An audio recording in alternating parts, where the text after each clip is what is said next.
Whether you're looking for a convenient refresher course, or a way to earn your Pragmatic certification at your own speed, or the chance to take a Pragmatic course from your specific corner of the world, then Foundations on Demand is the solution you need.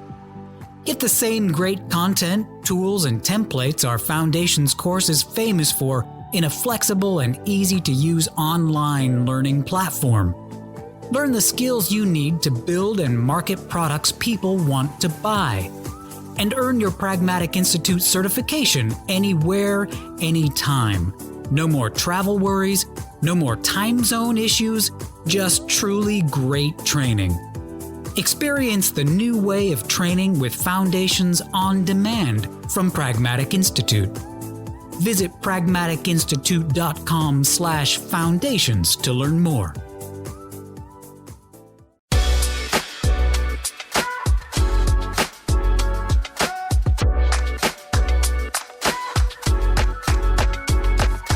Welcome, folks. I am Georgina Donahue, the Director of Community here at Pragmatic Institute. Today, I have the very great pleasure of being joined by Nils Janse, founder at Delibr. He is here to talk to us about ChatGPT and how product professionals can really weave this tool into their work to elevate products, workflows, and organizations as a whole. Let's jump right into things. Nils, I'm ready for the next slide, please. And I am absolutely delighted to introduce all of you to Nils Janse. He's the founder at Delibr, which is a really powerful tool designed to help product teams better collaborate on feature refinement and that process.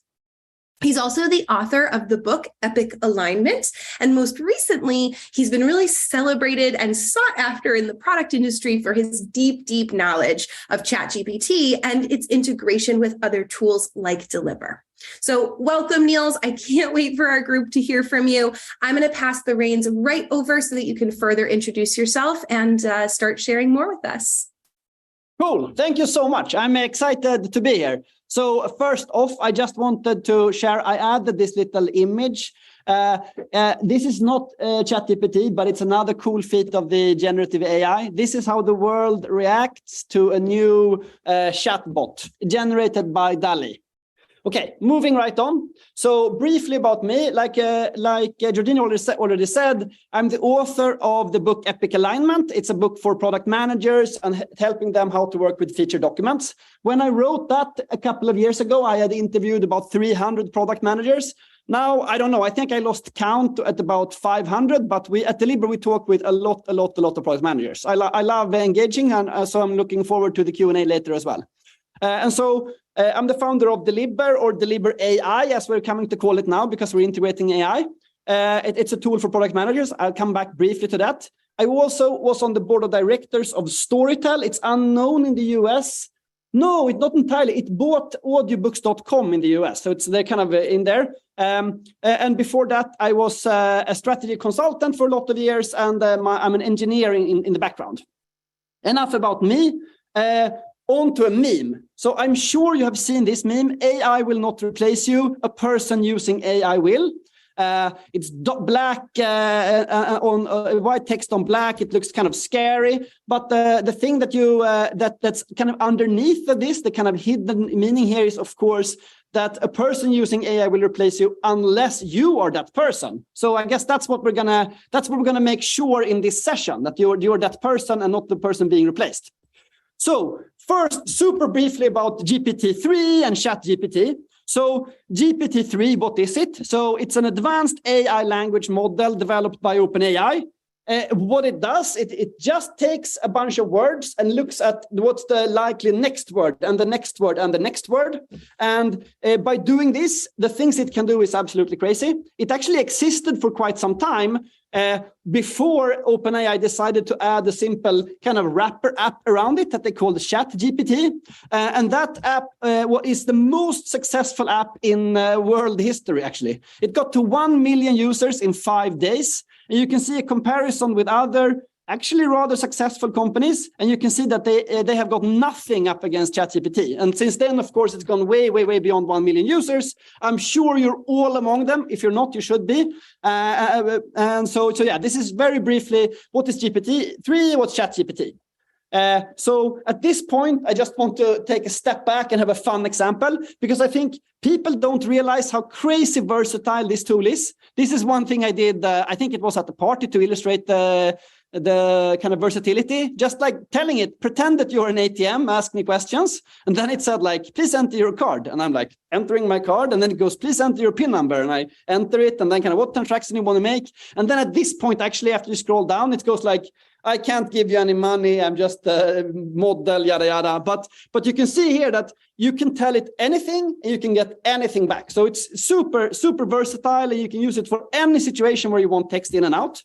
And so looking at GPT-3 and ChatGPT, kind of capabilities and limitations, like I mentioned, you can take any text input and return any text output, basically. So that's extremely versatile and powerful. It also works super fast, at least compared to a human. It's crazy. I'm sure you experienced this.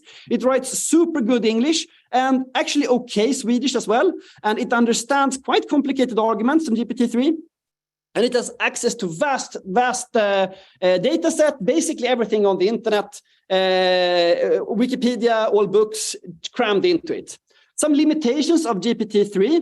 So it can only work with text as input and output. It can maximum handle 3,000 words roughly as input and output combined.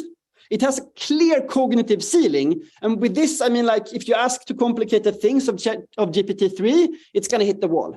And the training data cuts off in 2021. It has no access to real-time data. GPT-3 can't take any actions and answers sometimes it doesn't say stuff that's true. For example, if you ask of distance between two cities, it confidently answers something that's absolutely wrong. This is called hallucinations, and it's a rather big problem. Okay, now I'm sure some of you are frustrated because this is ancient, what I just showed you. It was true in November, but since then time has passed. So, and now we're actually in April, and a lot has happened. And of these 7 limitations that I mentioned, 6 of them have been radically changed. So GPT-3 was the one before. GPT-4 came in March. It can take text or images as input. It can handle, the limit was 3,000 words before. Now with GPT-4, it's 25,000 words. That's a lot of context you can give it.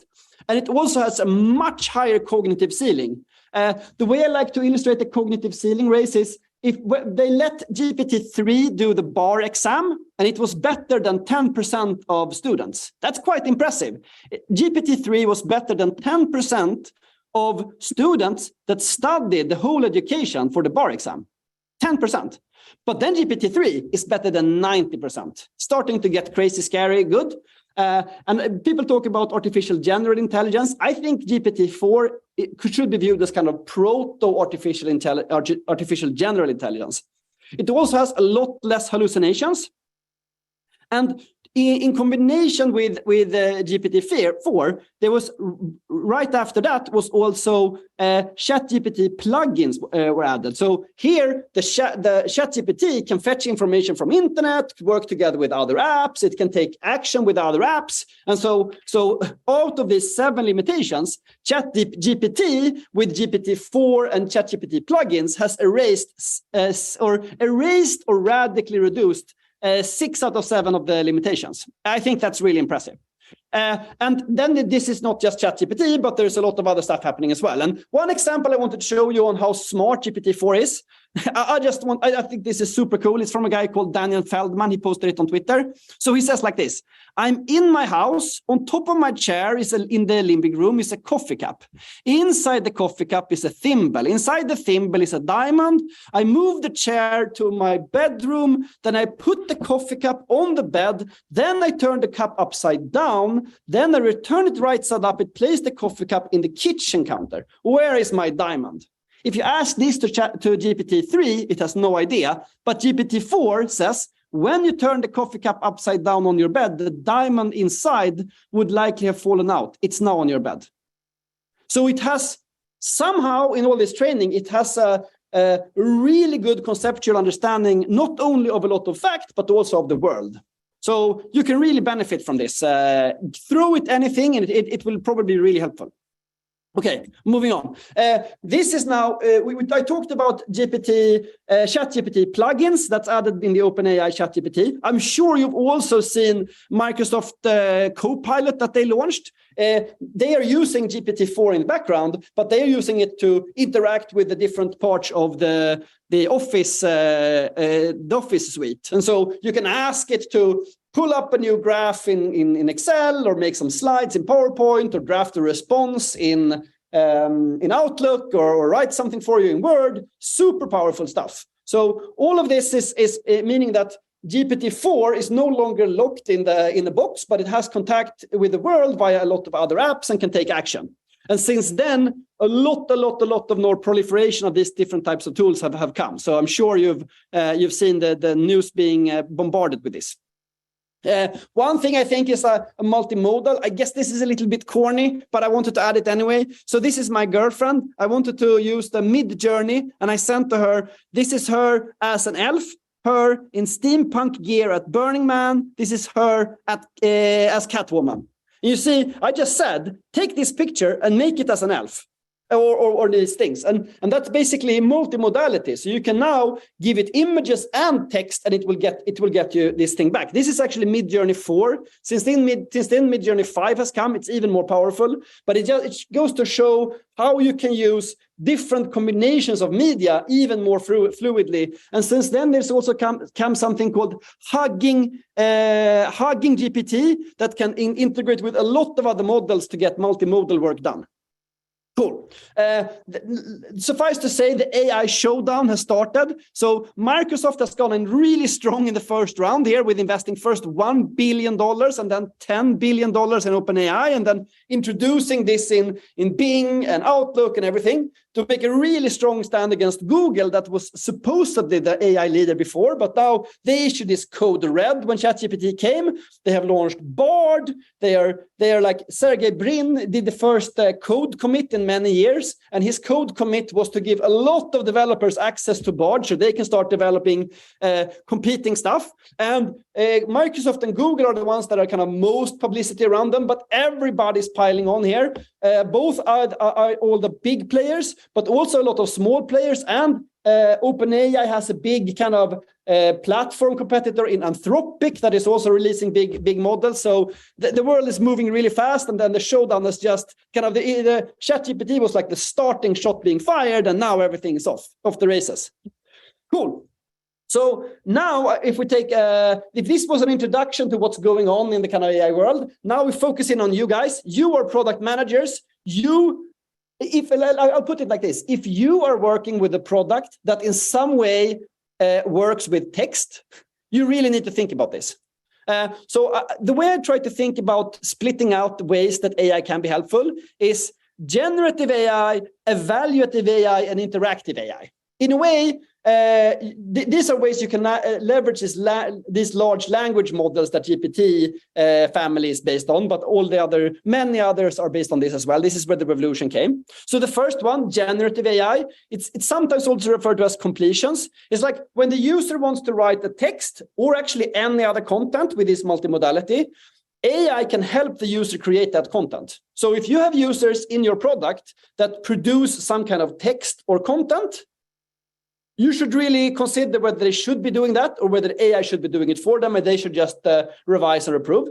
The second one is evaluative AI. It's like when the user wants to kind of search, categorize, or kind of assess some kind of content and come up to some kind of conclusion or fetch some kind of information. An AI can do that instead, kind of interpret and evaluate the content. So that's a really big use case that also is valuable. So if you ever have users that want to get some information out, AI should do it. And then the third category here is I call interactive AI. It's kind of exemplified with Copilot. So when the user wants to do things in the product, or actually across your product and other products, they can really leverage this by just chatting with an AI and letting the AI take actions. The these models are super good at interacting with APIs. So if you set it up properly, you can really leverage that in a similar way that Microsoft did with their Copilot. You could do a Copilot for your product. Okay, I just wanted to take one example of kind of the first chunk here, kind of generative AI, how to think about that to make your own product better. So here you have your user, your product, and then you have some kind of AI model. So the first thing you need is you need some kind of interface for the user where they can add input. They add some input.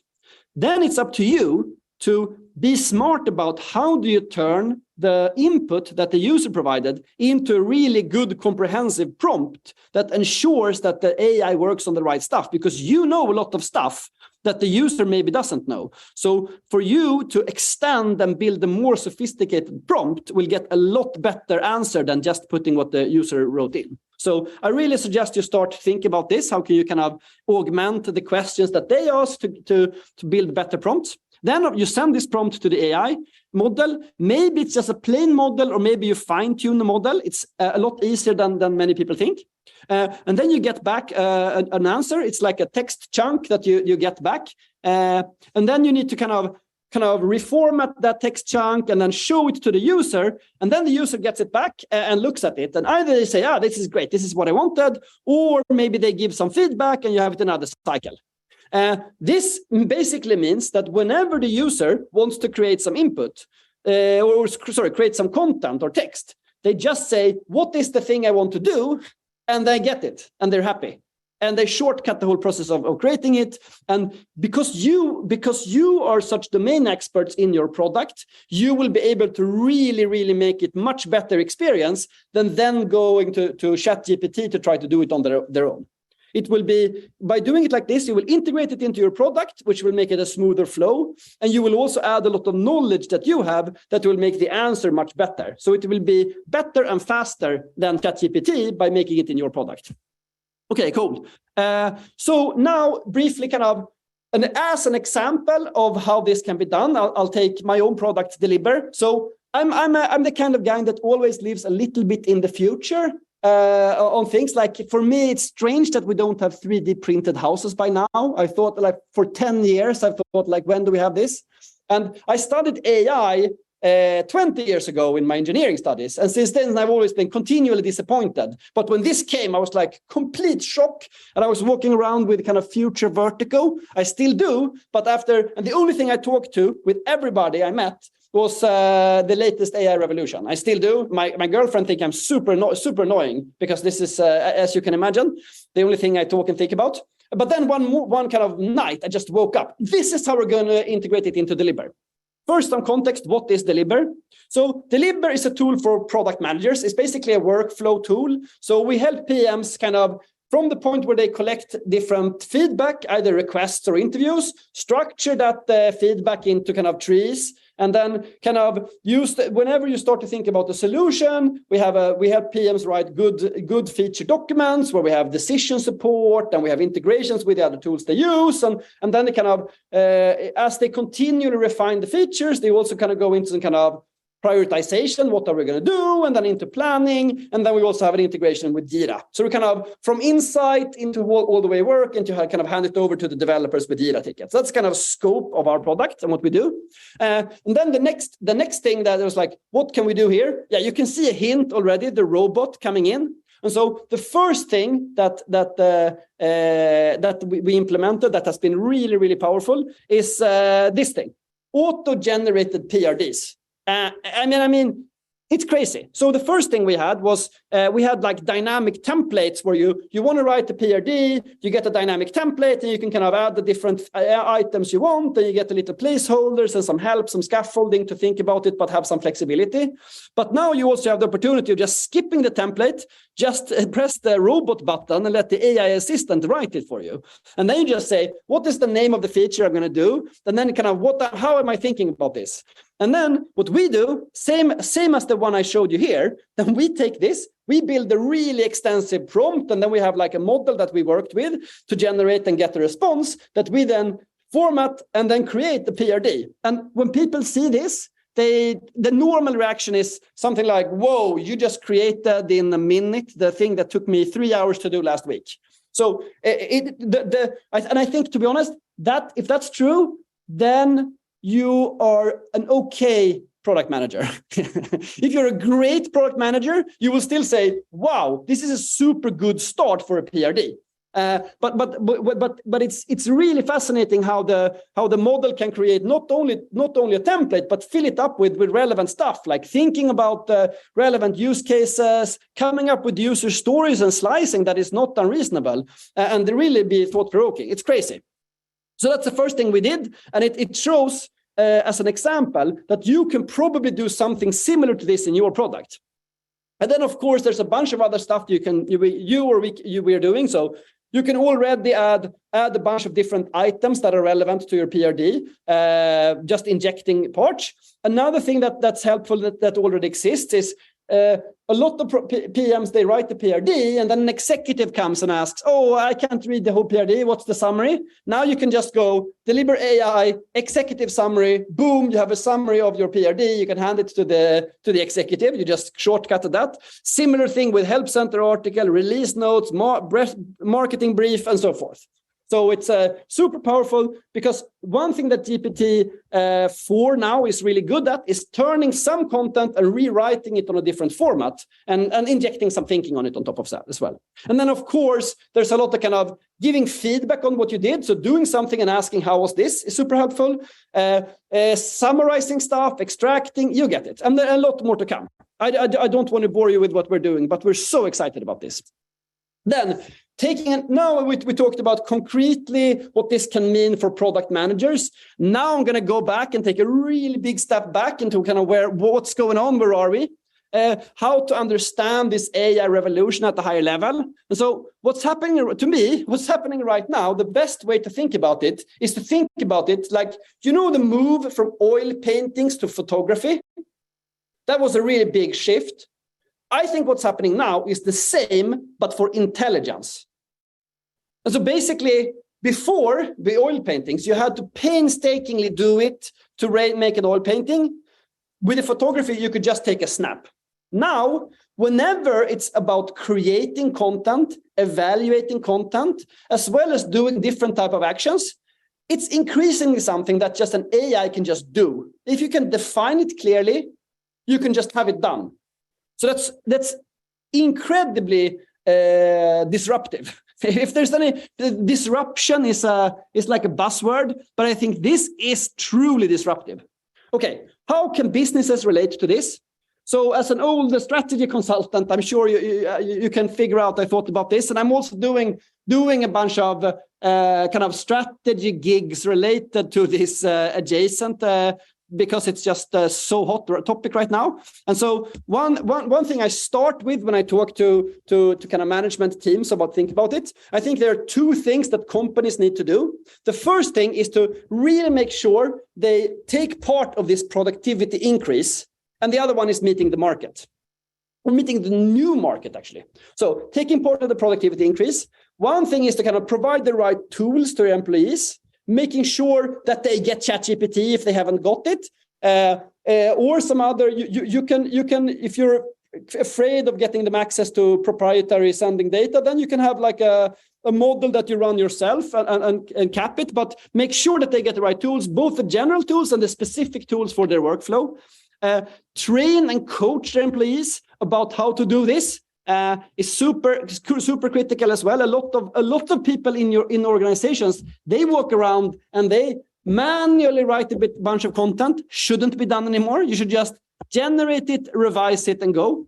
And then the next thing is like evaluating things. They should get a lot of help like that. And then, the third thing about doing the productivity increase is kind of reviewing your processes, like looking through, do like an inventory, all the things you're doing in your company. What of this could an AI do? And then go after that. And together, these things will amount to a massive productivity increase. Okay, so the other half of this then is kind of meeting the market, because this is just changing the company and making you a lot more effective. But the other one is kind of saying, okay, if we are now so much faster and better, what can we do not just do it cheaper, but do it better? Can we add more value to our customers? Can we help them in more ways, and so forth? And then the other one is to kind of understand the elasticity curve. Now, I'm not sure. I'm sure you studied a little bit of economics, but you know how you have the market supply and demand. There's elasticity, and here, like, you don't know if it's something like. Let me take an inelastic example. It's like drawings for summer homes, like architectural drawings for summer homes. That's not if that is now 10 times as effective to do, people won't build 10 times as many summer homes. So what's going to happen is that 90% of the people that are only now drawing kind of summer homes, they're not going to be doing that in a while. So you need to figure out as a company, what of the things that you will now be much more effective at is going to be much more demanded. I think like doctors, everybody wants to go more to the doctor to figure out, get more health. Psychologists, the same. Coding is for sure the same. Customer support, I think, is also something that's going to get hit. But figuring this out and having a holistic way to think about it as a business is going to be really relevant. And for you as a PM, it's good to have the business mindset. Okay, then being much more concrete now, drilling into this first point of being productive and kind of teaching how to do this. I think prompt engineering is a buzzword, but it's also really good for you to know. Basically, prompt engineering is kind of how you work to write these prompts to the GPT to get good answers. In a way, it's like the better questions you ask, the better prompts you do, the quality of your output is going to be much better or worse. It's exactly like talking to a human. If you give a human a good task, you're going to get a good answer. If you just do it vaguely to someone, give them a vague task, you're going to get much less stuff back. So this is something you need to get good at. Some kind of prompt engineering approaches that I've seen work really well. So one thing is kind of background, situation, and problem. What kind of, where are we, and what do we want to achieve? Second one, information. This is new because GPT-4 has 25,000 words. It's insane. That means you can just pile on documents, email, correspondence. You can give it a lot of stuff to give it more information that it will allow it to make a better conclusion. Articulating the goal, like what am I trying to get out? What do I want to get out of it? What's the desired reaction I want, or however you want to phrase the goal. Also, something that's a little bit interesting and super weird that you wouldn't expect from a normal computer, but these AIs are not like normal computers. Flavor, I call it. It's basically pretend to be right in the style of now you are super good. If you write you are super smart, that changes the response you get. So think about the flavor. Also format. Now, how do you want it? How long, short do you want? Do you want tables? Do you want links? What do you want? Also really good approaches to prompt engineering. And then lastly, iteration. Be mindful that if you do the first one is just like give me an outline, then you can give feedback on the outline a couple of iterations, then you go draft and then give feedback on it, then you will kind of progressively move to a better response. And also, as you work with this, do templates. If you find something that's really useful, make a template of it and use it many times. It's super, like this is, if you had a good way to do something, you can just reuse it, and then you're all of a sudden you're super fast at doing something you do a lot of times. Example now. So look, this is one I did. Like the prompt: pretend that you are the founder of a company developing an app that helps users get sunscreen based on a photo of their skin. Write a letter to investors to persuade them to invest in your company in the style of Hemingway. This is the flavor. I love Hemingway because he was super short and to the point. And so if you want to get away from verbose answers, it's a hint for you to use the Hemingway style. I like it. And then like make it a one-page letter with a brief, concise sentences focusing on the main message, stuff like this. Then you get, dear investors, and you get, this is quite a good email. But now, prompt engineering example 2. This is like a little bit of inception on you, because what I did was, these are some things I want to include. I'm giving a talk about AI and ChatGPT. Give me a good prompt. And then this is how I didn't write this prompt example. I just gave the prompt to write the prompt example. Remember, cheat as much as possible. That's my new mantra to everybody. If you're doing something, think about, should you really do it? There's a new way to do things, and that's to not do it, but do it only at the meta level. I really, really encourage you to try to, whenever you have a task, think about whether you have to do it or whether the GPT can do it for you. Cool. Also, one kind of caution, I think, like now what's happening is we are nearing AGI, or this artificial general intelligence. We're already to some definition in artificial general intelligence. Something is called artificial general super intelligence when the AI is much smarter than all of us. This is really disruptive. There's a open letter by the Future of Life Institute. It says like, pause giant AI experience, open letter.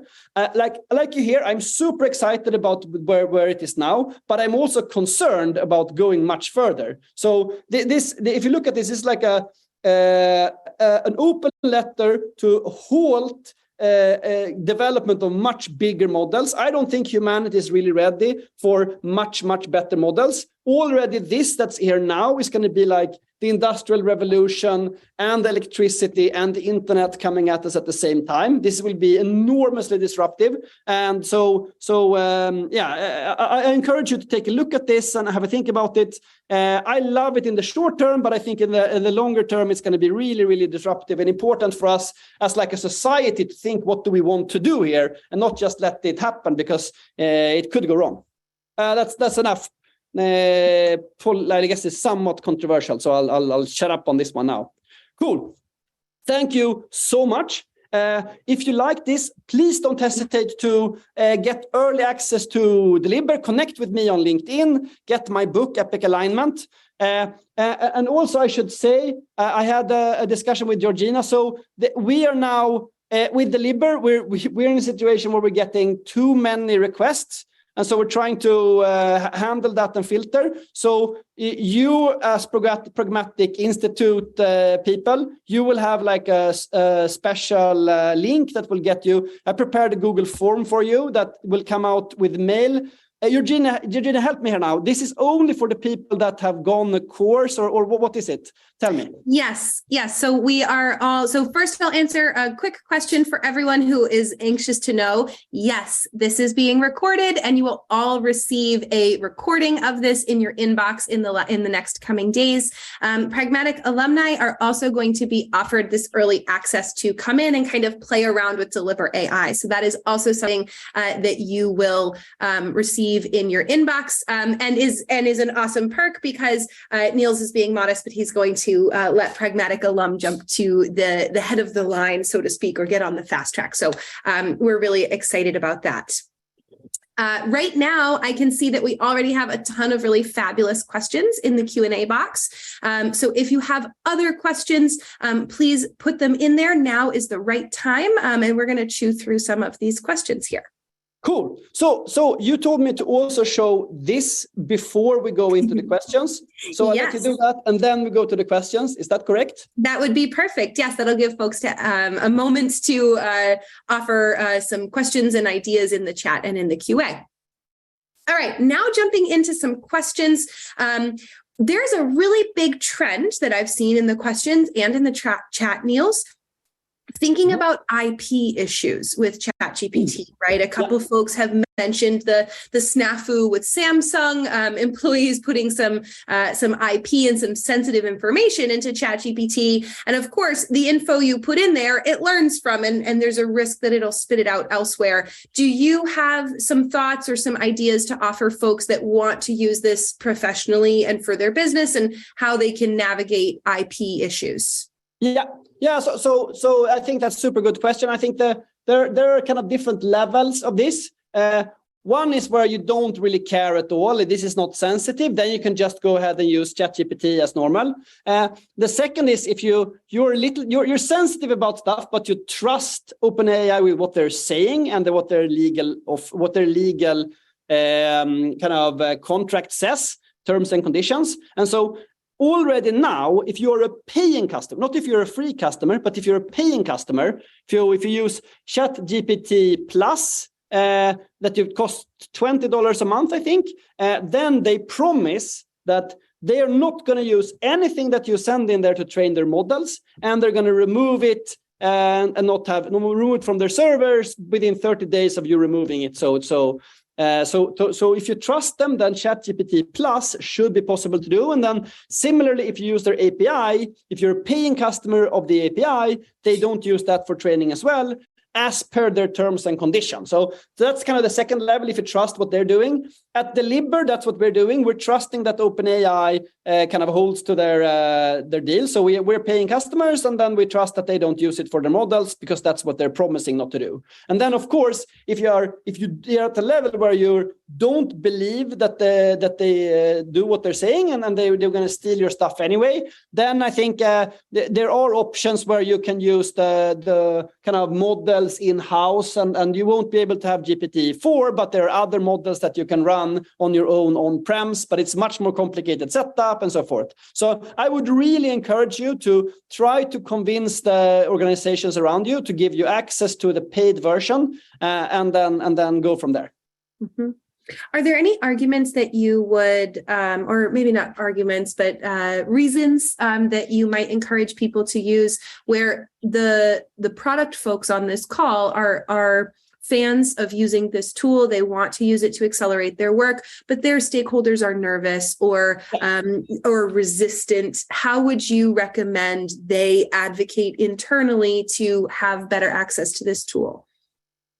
Yeah, I mean, I don't think it's super easy. I mean, this is so new. So frankly, if you want to get access to this type of really, really good models without having a cumbersome setup, it's hard to do. But you can pursue, I would pursue two routes in parallel. One route is to try to have a dialogue with your legal and compliance folks at the company to say, look, this is what it says in terms of compliance.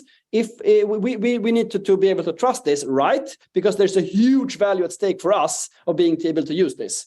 And then the other route that you could pursue in parallel is to look at the models that you can have running on your own server, and because there are GPT similar models that you could run on a computer. And if you do that, then obviously you won't share any data with anybody else. So they're the two ways to go about it, I would say.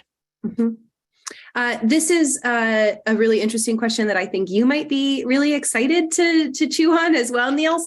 We have someone here who is really, really excited about this kind of work and is thinking, how do I get a job that is really integrated with ChatGPT, right? How do I get a job that has ChatGPT manager or prompt engineer or something like that in the title? What's coming? What should people look for? And how do they set themselves up for a career path in that area? Frankly, I think that will be automatic. I don't think that, well, you could have something. I want to be a prompt engineer, and I guess well, if you go back to where's the slides here? If we go back to what companies can be doing, I guess one thing you could really pursue is to be like a coach. Because when I talk with management teams, what I tell them to do is to set up a small team within their company that goes around the organization and coach people on how to use tools, and both specific and general tools. So that's, I guess that's one type of job that will exist, and to be like a prompt engineering coach, and to get there, I would just suggest you immerse yourself in the what's happening, and try it out a lot and kind of live and breathe. This is such a new field, so the only way to get about it is to be somewhat of an entrepreneur and try to drive it.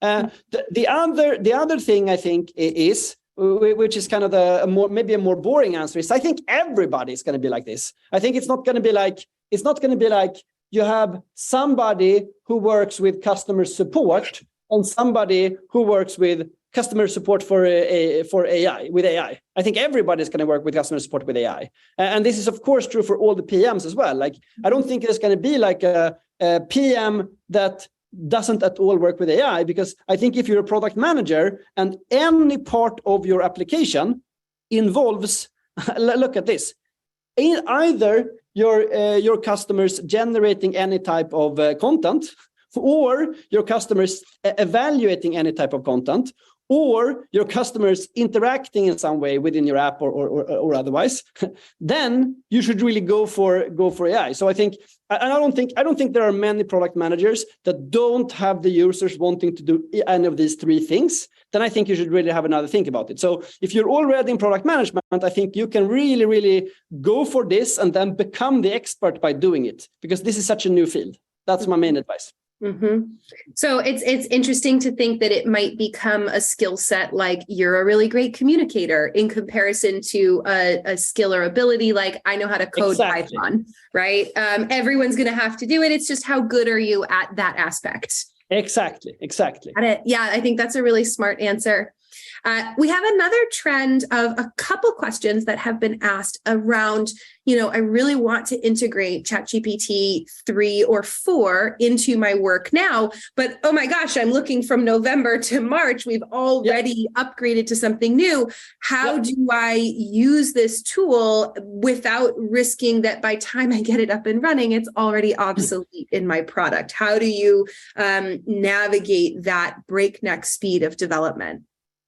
Yeah, super good question. I was more worried about this in the early phases. I think right now the format that OpenAI has set for this type of interaction is it's already becoming a little bit stable. And when you think about what it is you're asking or kind of how you integrate with it, the integration itself is extremely rudimentary. I mean, if I oversimplify, the OpenAI API is just, you say, this is the beginning of something, or like this is what I say. What do you say? This is what you do.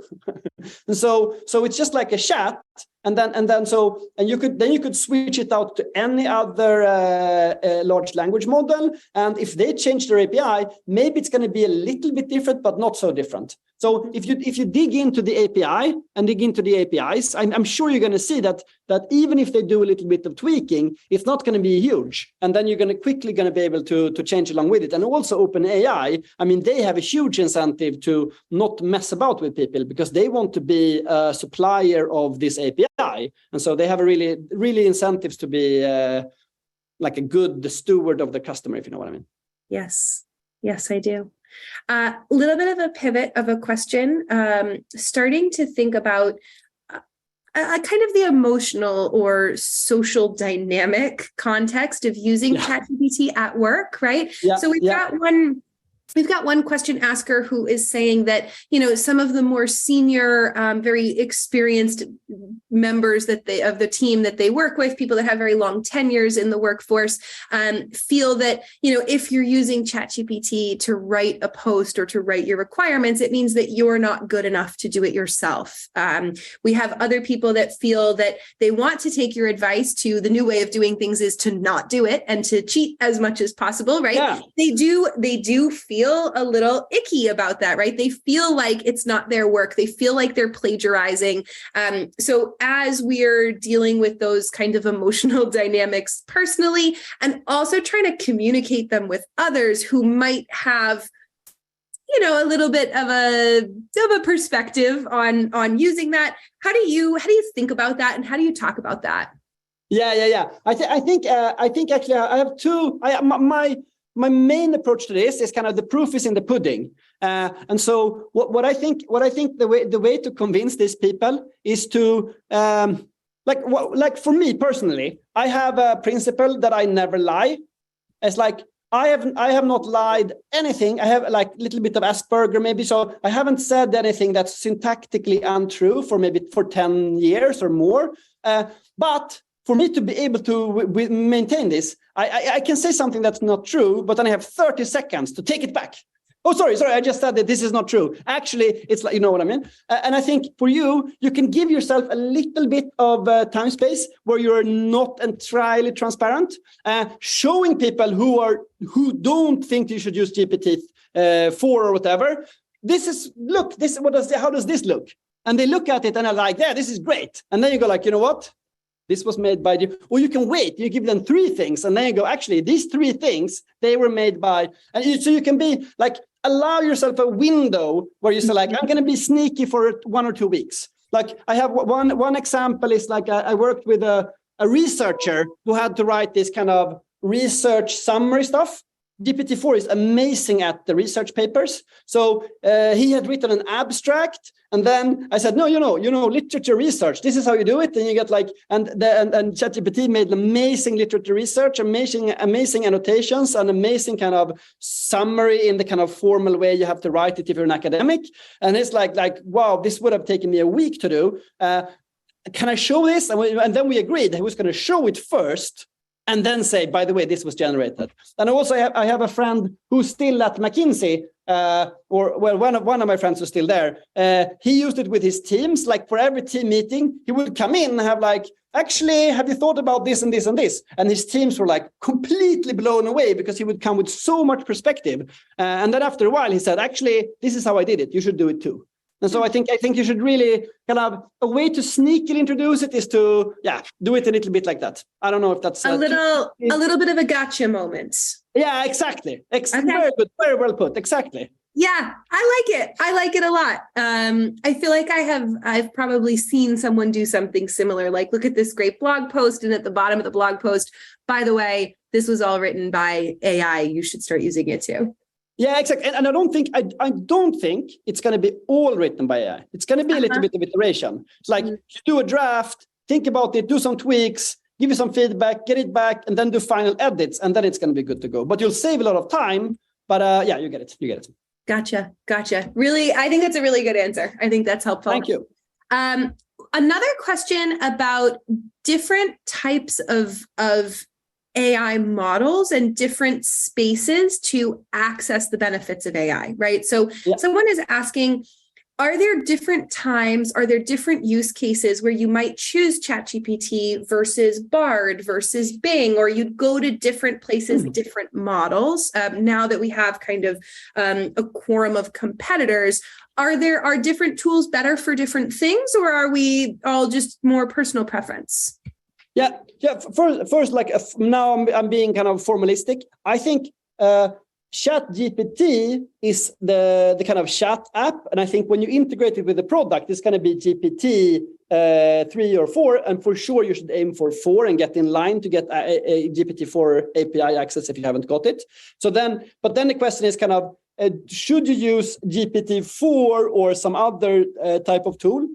And what are they good for? And here, actually, I think the pragmatic answer is right now, GPT-4 is by far the best. And so don't bother. If you can stomach the terms and conditions and trust them, don't bother too much. As long as it's about writing or evaluating and thinking about text, you can use GPT-3 or 4. I guess if you want embeddings, I don't think that's available for 4 yet. But then you can really go with the OpenAI and then have your eyes open for when the other ones introduce. Anthropic has Claude. I guess could be quite good. But if you want to start out, I would really encourage you to go with OpenAI first, and then kind of diverge once you get there. Yeah. And of course, there are other models like for generating images, then Midjourney might be the best one. And because I don't think DALL-E is so good. But if it's about kind of interpreting or generating text, then I think really GPT-4 is the best. Okay. Next question I have for you is, I have not seen a question in a while that has been so quintessentially a product manager's question. Oh. And a very pragmatic methodology-based question as well. So I like it.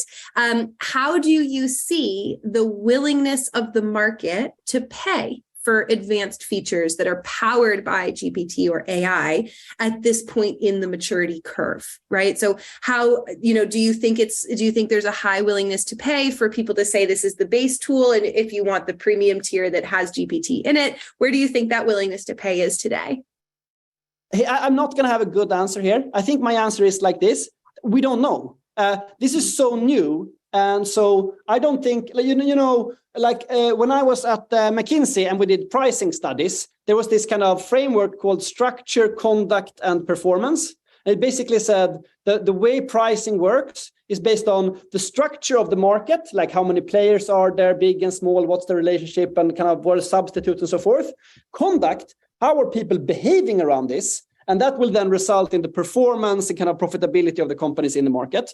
And generally, if you have a structure with a lot of players that are competing fiercely, the conduct is going to be that they undercut each other, and the performance is going to be low profitability, versus structure where you have few big players. They're going to be less price kind of cutting, and then they're going to have higher margins. But it's not always the case. Sometimes you have fierce competition with few players and vice versa. And I think that the conduct around this is completely unknown. But generally, I would say, like, if you're in a situation where you have a very niche product where we can extract premium pricing, you will probably be able to do so in the future as well, and add that to your premium features. And if you're under price pressure, I think it's gonna kind of align roughly with the other pricing aspects of what we do. But I don't know. I mean, it's completely unknown. We have been experimenting with kind of adding a kind of, depending on how much AI features you use, you kind of use it on the meat, like on a tap.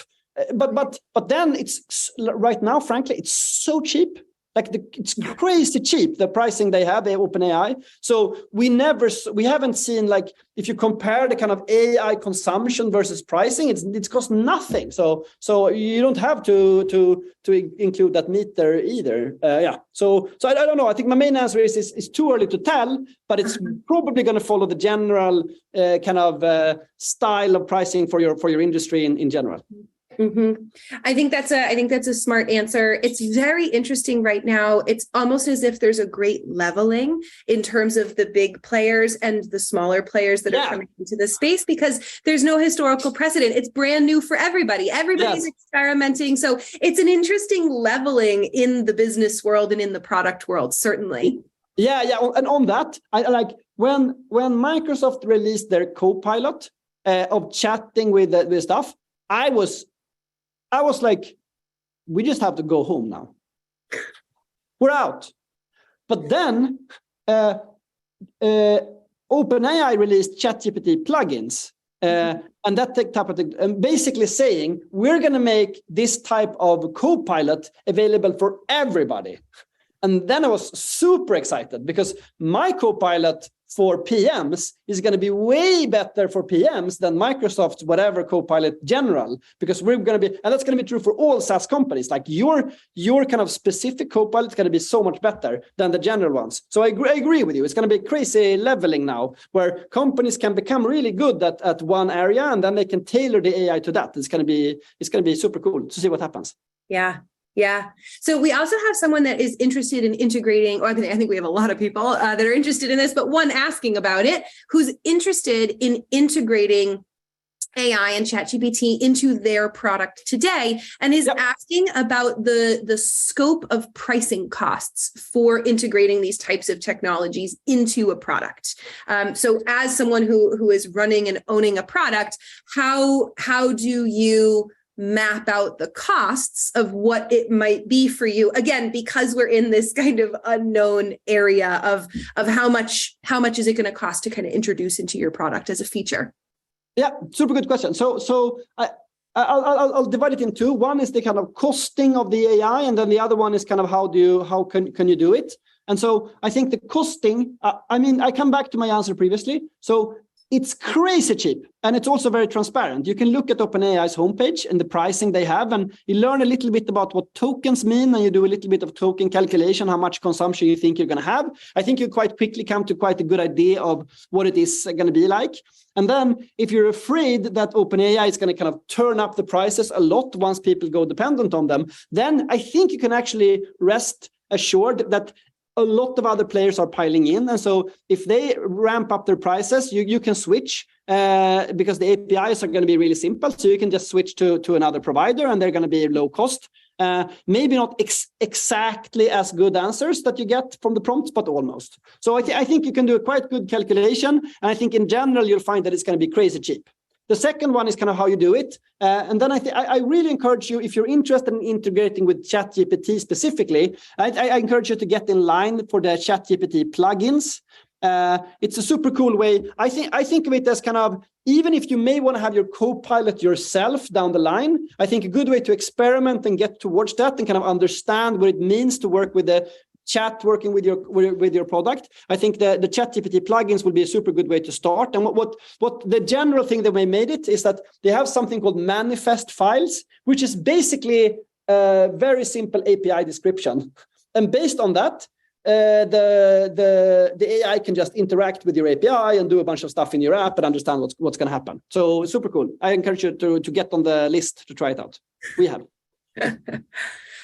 Pivoting a little bit away from the business of using ChatGPT in your product, asking some questions here about getting ChatGPT to give you an answer that's in a particular format. Do you know a way to do that? For example, yes. I want you ChatGPT to give me a flow chart, or I want you to give me these answers in a template. Yes. So the super good question and really relevant, and it shows that you're thinking about it the right way, because unless it delivers like this, then that won't matter. But I actually think I found GPT to be very, very flexible, and you can basically say, hey, this is what I want. This is some input I have. This is what I want to achieve. I want you to reply to me in exactly this format. And then you define the format. And the weird thing is, you can define it however you like.